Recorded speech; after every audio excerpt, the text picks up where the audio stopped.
አብዬ እዚህ ሲኖር ሁሉ ጊዜ ጊዜያዊ ነዋሪ እንደሆነ ያውቃል።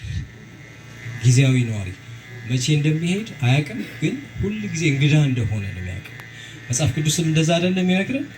እንግዶች ነን አይደለም ይለን እና እሱን ሁሌ እየነገረን ነውና እንግዳ ነኝ እኔ ስኖር በዚች ዓለም ሀብትም በሰማይ ነው በዚህ ምንም የለም።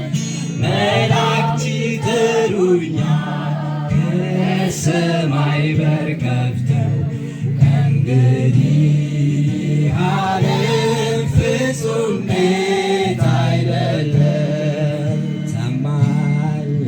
ታማኝ ወዳጅ እንዳንተ እንደሌለ ጌታ ሆይ ታውቃለህ።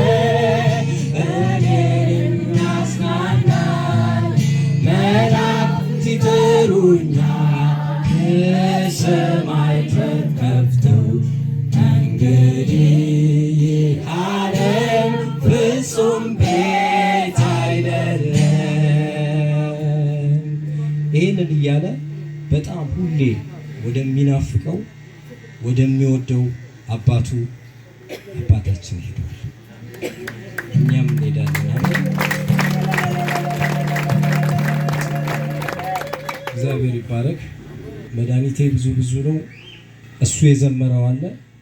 በኋላ ስንሄድ ከሱ ጋር እየዘመርን እንሄዳለን። እግዚአብሔር ይባርካችሁ። በጣም እናመሰግናለን። ተባረኩ። ሩቅ መንገድ የመጣችሁ ብዙዎች አላችሁ እና እግዚአብሔር ይባርካችሁ።